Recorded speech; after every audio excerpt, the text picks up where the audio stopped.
Hey all, welcome to my channel. In today's video, we're going to dive into a common question in trading. Do moving averages really work?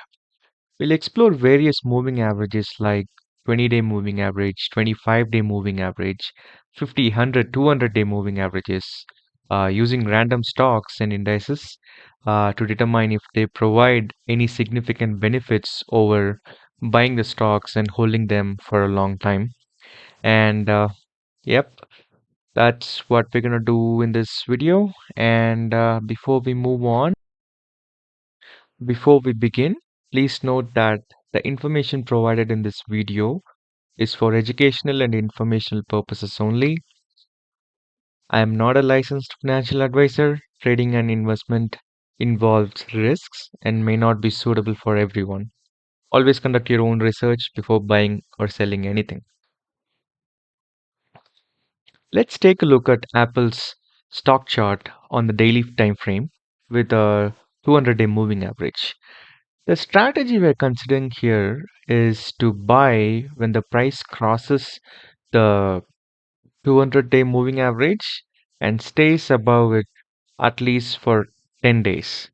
Now, why 10 days? If you take 200, which is the moving average, and divide it by 20, you get 10, which represents 5% of the candles. We want at least 5% of the candles to confirm the trend above moving average. This helps us avoid false signals. You see, when the stock is in downtrend, it it's closing above the moving average, and again it dips and goes further down. So if we wait a few days, I mean a 5% of the candles to confirm the trend, we can avoid these false signals. So this is our strategy for a test today. All right, let's run our first test. So I'm going to start with Apple. It's a sin if you don't start with Apple. Everything starts with Apple. Any video I've ever seen starts with Apple. I don't know why. So I'm going to start with Apple. So I've set the ticker already. I'll run this Python.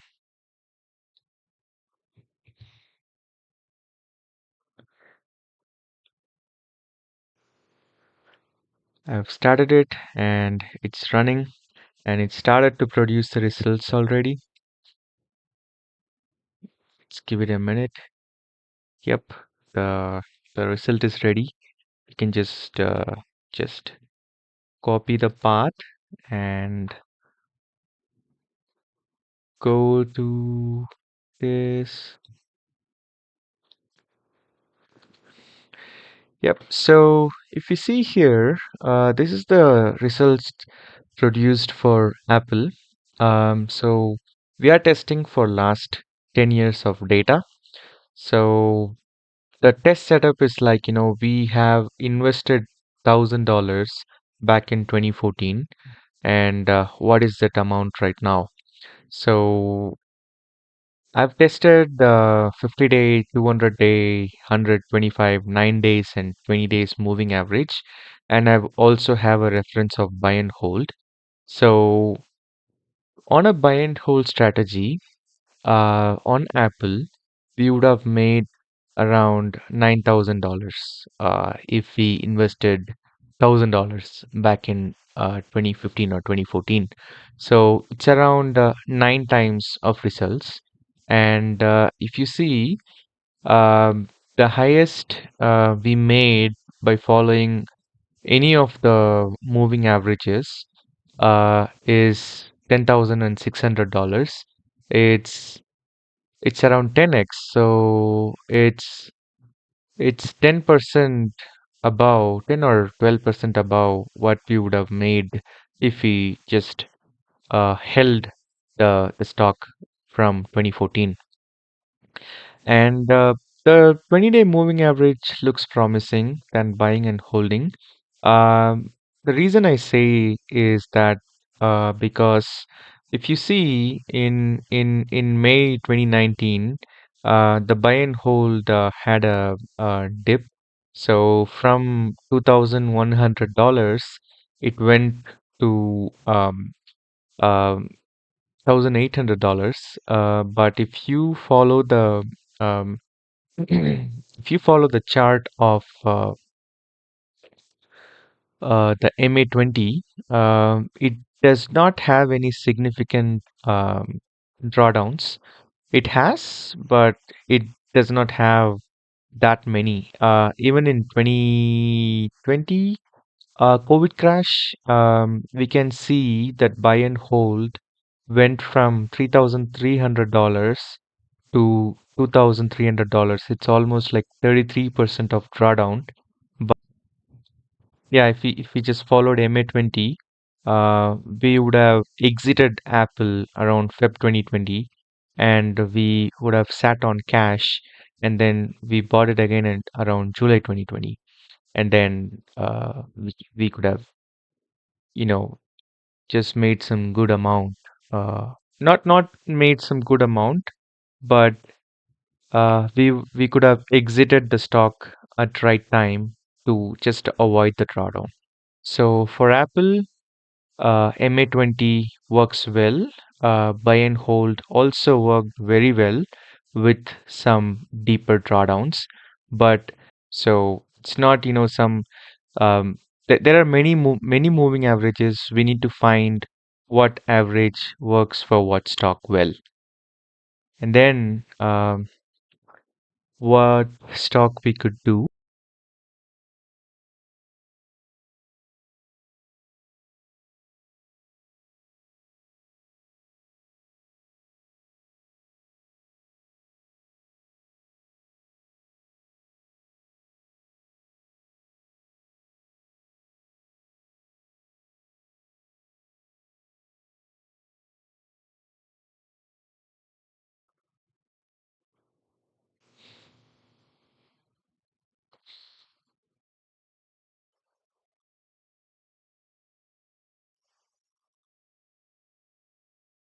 Let's get 10 random Nasdaq stocks from ChatGPT.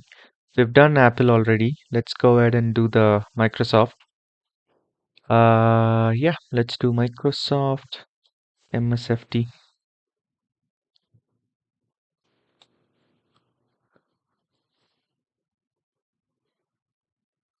It's producing the results. Let's give it a minute. Yep, it's done.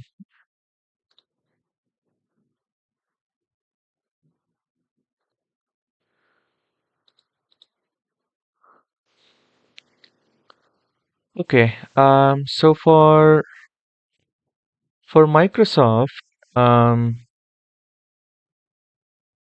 if we invested $1,000 back in 2014 to 15, the buy and hold would have got $9,300, and the highest amount made by any moving average is 200-day moving average. 200-day moving average made $8,300 without any drawdown. I don't see any drawdowns um, using I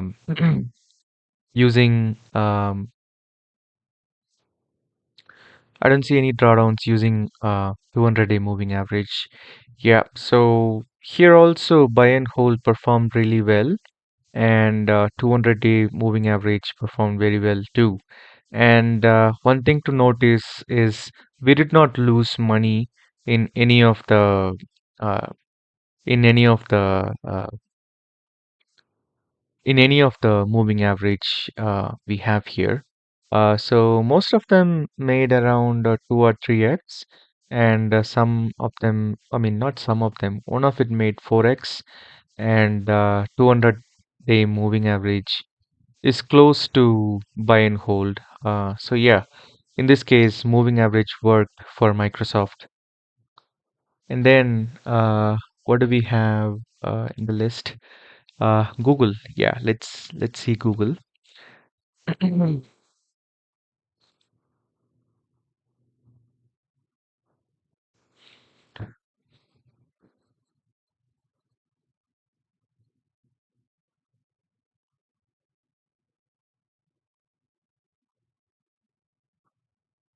Yep, Google's result is ready.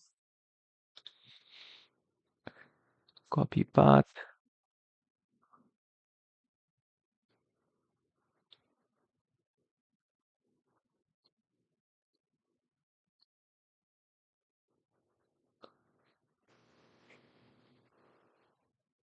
Yep. So from 2014, buy and hold made $5,000, and a moving average that's closer to that amount is moving average 200. But it's not really close. It's around, maybe 45 or 40% less than what buy and hold would have made you. But with 200-day moving average, you could have avoided some steeper drawdown. If you see from 2021 November to um, 2022 November, you'd have almost lost around 45%. Yeah. And again, it shot up. That's very good. But these drawdowns could have been avoided if we follow the moving averages. Yeah, I mean, I would any day prefer. I would any day prefer lesser drawdown than higher results. I mean, higher results is very good, but it's very, you know, it's very scary to see your, positions dipping very down. Yep. And the next one, yeah, let's go and see Nvidia.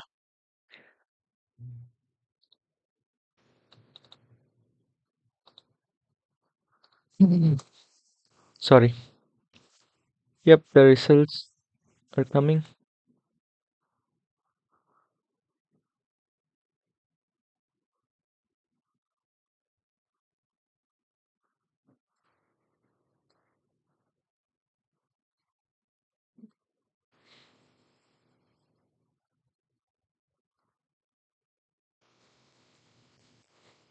Whoa. Okay. So $1,000 of Nvidia back in 2014 would be now what? Yeah, that's 220K now if we just held that position. It's slightly higher, around a couple grand higher than buy and hold if we use 200-day moving average. Yep. So the 200-day moving average performed slightly better. I wouldn't say it's better. It's better just because it can avoid drawdowns. Okay, the next stock we're gonna do is Tesla. Let's run Tesla. I'm waiting for the results.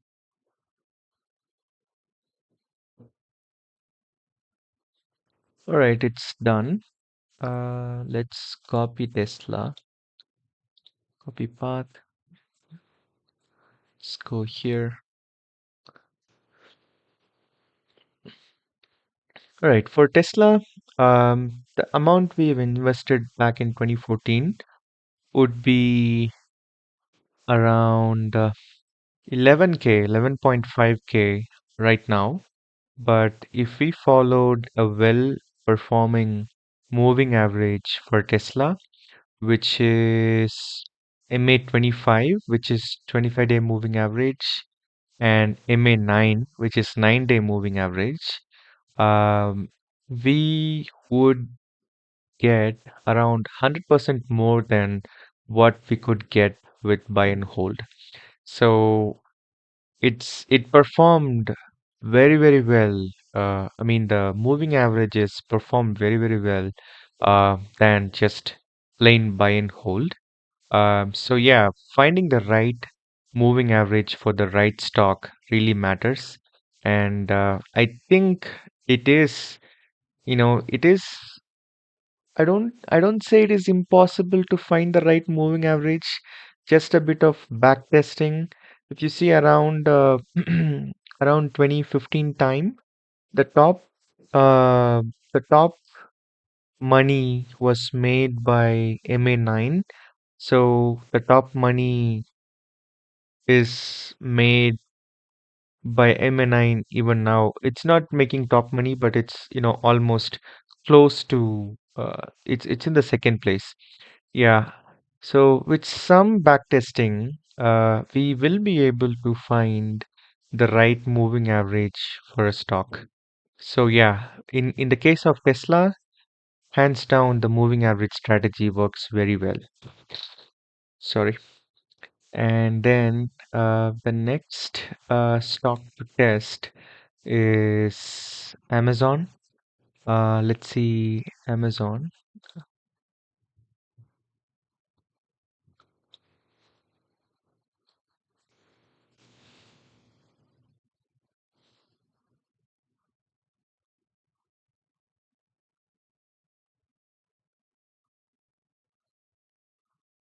All right, it is done.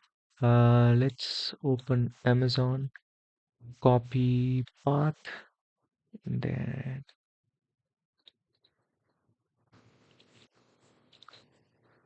okay. So for Amazon, buy and hold worked well in the longer run. MA 200 is a bit close with very less drawdowns. So if you see, I am unable to find any deeper drawdown produced by following the moving average 200 and moving average 50 made almost $8,000. So it's around 8x. So it performed very well. MA50. It's around not almost same, but when we see the crazy amounts of drawdowns um, from 11K, it went to 5K, the buy and hold. But if we see the top performing average, which is 50, from 2020 October, it's 6,600 to it went to 6,600 to 4,700. So it is a drawdown, but it's not as deep as in what you would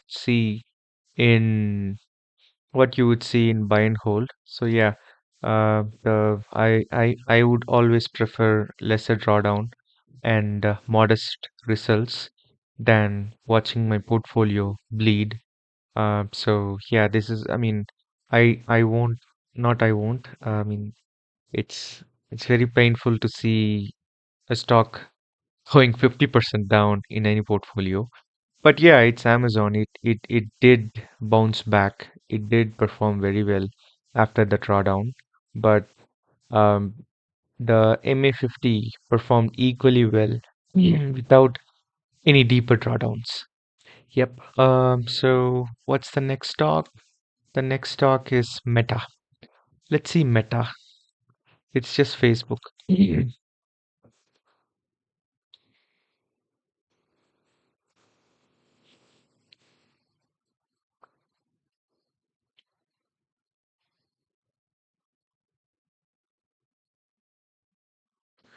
All right, Meta results are here. Meta copy path. Here it is.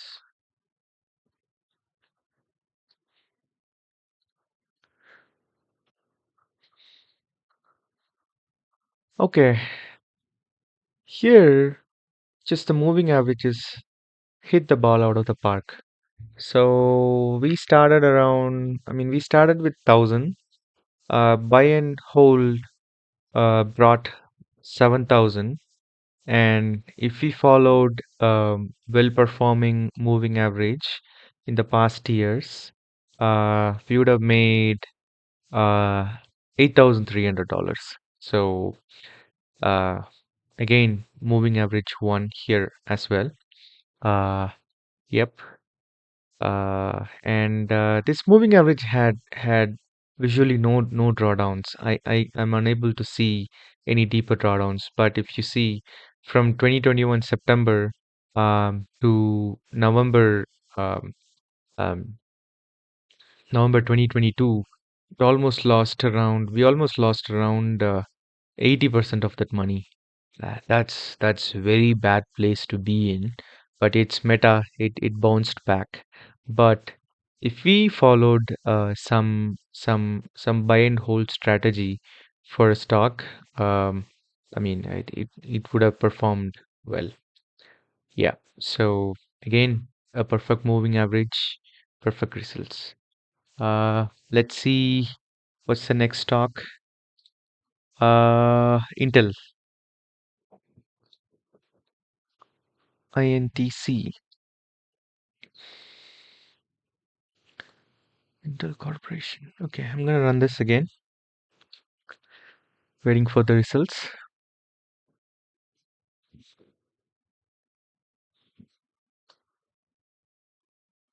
Okay, results are here. Let's copy the path.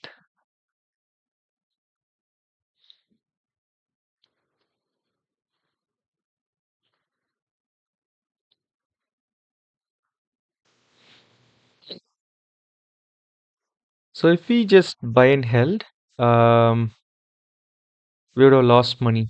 Um, we lost around in the last 10 years, we lost 40%. So one, two, three, four. So if we followed, I mean the MA25, we would have break even uh with the invested money. Yeah, there's no way making money with the Intel stock unless you're some price action trader scalping it every day. Yeah, so I don't see any money here. None of them made any money. We'd have lost lesser money if we followed some moving averages, but it's very hard to determine what's a well-performing moving average. Back in 2015, the well-performing moving average was MA25. In the end, MA25 is the one that performed well. I wouldn't say it performed well, but it did not erode your money. Of course, inflation would have eroded your money already, but yeah, your $1,000 is $1,000 now with MA25. Yeah, no way making money in Intel. Maybe there is a bull run waiting in the future. Who knows? Let's move on to the next stock. Next is PayPal. So I was seeing PayPal to be a declining stock uh, in the last few years. Let's see how this would have performed.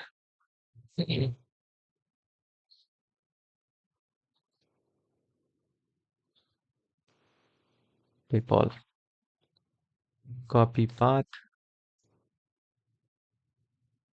Uh,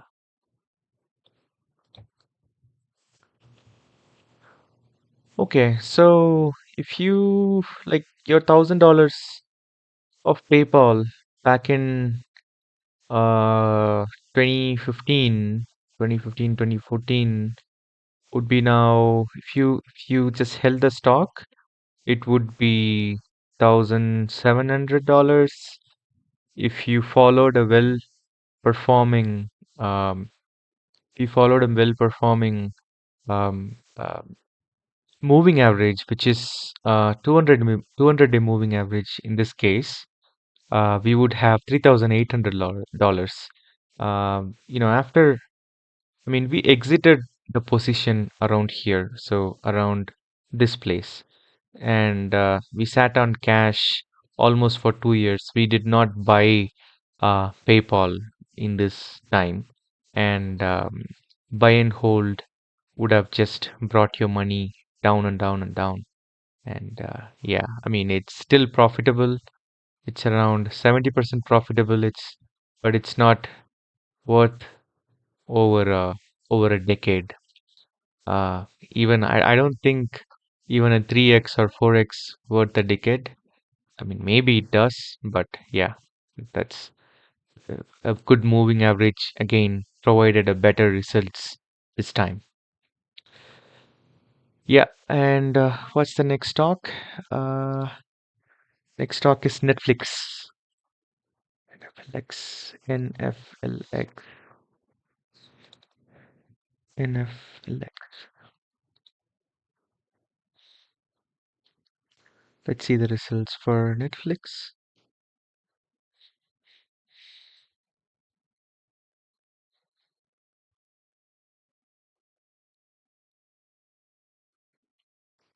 Okay, the results are here.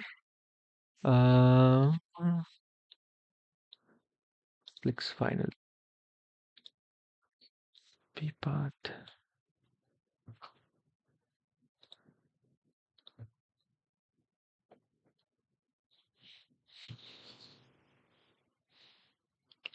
All right, here, um, buy and hold would have produced 10x, and same, it's around $1,000 above. So if we followed a well-performing moving average for for Netflix, which is moving average 100, it would have produced $10,800 versus buy and hold, which is $9,800. The difference is drawdowns again. So from November 2021, your 10K would have become 2.5K, which is 75% of loss in around how long? Around 6 or 7 months, 8 months. In 8 months, you lost 75% of your money. But if you followed, um, if you or I followed a 100-day moving average, we would have made, I mean, we would have not lost any money. We would have exited our position in Jan 2022, and we would have not, you know, held any positions on Netflix, and then we would have bought it again in March 2023, when it started to go again. I mean, go up again. And in the end, it made um, $10,800 if we followed a good performing moving average for Tesla, not Tesla, sorry, Netflix. Um, yeah, so those are the 10 stocks we wanted to not we wanted to we happened to test. So in most stocks, um, the moving averages performed slightly better, avoiding deeper drawdowns.